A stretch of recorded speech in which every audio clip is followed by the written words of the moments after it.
శ్రీలంకతో జరుగుతున్న నిర్ణయాత్మకమైన మూడో వన్డేలో భారత్ నిలకడగా రాణిస్తోంది. టాస్ నెగ్గిన హోమ్ టీం శ్రీలంక మొదట బ్యాటింగ్ చేసి 50 ఓవర్లలో 248 పరుగులు చేసింది. ఓపెనర్లు ధాటిగా ఆడారు. నిశంక 65 బంతుల్లో 5 ఫోర్లు 2 సిక్సర్లతో 45 పరుగులు చేసి అర్ధ సెంచరీ మిస్ చేసుకున్నాడు. మరో ఓపెనర్ అవిష్క ఫెర్నాండో 96 పరుగులు చేసి సెంచరీ మిస్ చేసుకున్నాడు. భారత బౌలర్స్ లో రియాన్ పరాగ్కి 3 వికెట్లు దక్కాయి. సిరాజ్, అక్షర్, సుందర్కు, కుల్దీప్కు ఒక్కో వికెట్ దక్కింది.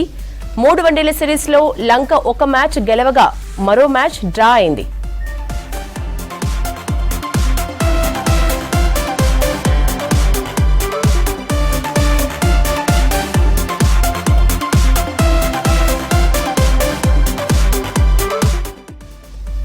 మ్యాచ్ అప్డేట్స్ తేజస్వి అందిస్తుంది. తేజస్వి.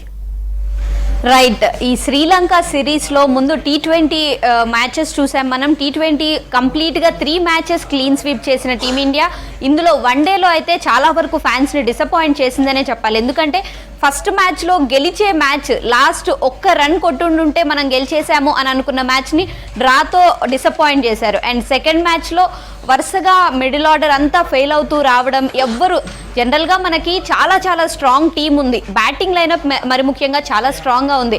అలాంటి బ్యాటింగ్ లైనప్ చాలా వరకు ఒక్కొక్క వికెట్ కోల్పోతూ వచ్చి లాస్ట్లో మనం అసలు ఏ రకంగానూ కంప్లీట్గా వికెట్స్ కోల్పోయాం. ఓవర్స్ ఉన్నప్పటికీ వికెట్స్ కోల్పోయాం. సో అలాంటి సిచ్యువేషన్స్ నుంచి కొంచెం మనల్ని మనం రికవర్ చేసుకొని ఈరోజు చాలా చేంజెస్ చేసుకొని టీమిండియా రావడం జరిగింది. అయితే ఫస్ట్ ఈ ఓవరాల్స్ ఈ 3 మ్యాచెస్లో చూసుకుంటే శ్రీలంక వాళ్ళు టాస్ గెలవడం వాళ్ళకి చాలా వరకు అడ్వాంటేజ్ అయింది. ఈ రోజు కూడా వాళ్ళు టాస్ గెలిచారు అండ్ వాళ్ళు బ్యాటింగే ఎంచుకోవడం జరిగింది.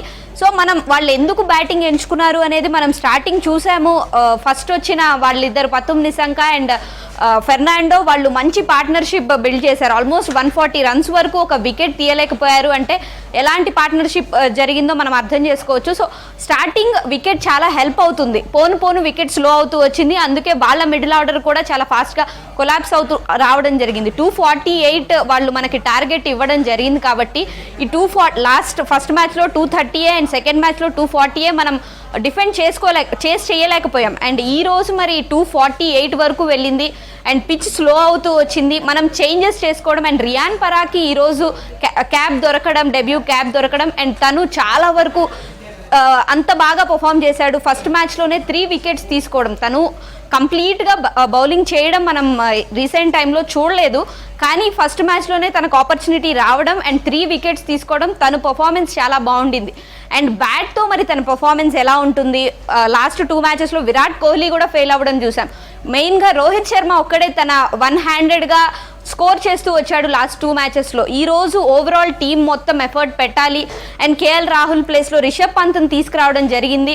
సో రిషబ్ పంత్ చాలా మంచి బ్యాట్స్మెన్ మనకు తెలుసు. అండ్ 20 months తర్వాత తన యాక్సిడెంట్ తర్వాత 20 months తర్వాత ఓడిఐ మ్యాచ్ ఆడటం మనం చూస్తున్నాం రిషబ్ పంత్. సో ఈరోజు రిషబ్ పంత్ ఎంత స్ట్రాంగ్గా ఆడతాడు అనేది ఒక ఇంట్రెస్టింగ్ పాయింట్. 1997లో ఎప్పుడో మనం శ్రీలంక మీద ఒక ఓడిఐ సిరీస్ ఓడిపోవడం జరిగింది. అండ్ ఇప్పుడు మళ్ళీ అది ఆల్మోస్ట్ 27 years తర్వాత ఈరోజు కనుక ఈ మ్యాచ్ ఓడిపోతే అది రిపీట్ అవుతుంది. లేదంటే మ్యాచ్ గెలిస్తే కనుక ఓకే డ్రా చేసుకుంటాం మనం సిరీస్. కానీ ఇండియా చాలా ఎఫర్ట్ పెట్టి వాళ్ళ స్ట్రెంగ్త్ని చూపిస్తే కానీ ఈరోజు ఈ 248ని చేస్ చేయడం అయితే కష్టం. కానీ మనకున్న స్ట్రాంగ్ బ్యాటింగ్ లైనప్కి అది చేయగలరనే అనిపిస్తుంది. యశోద. Thank you Tejaswi.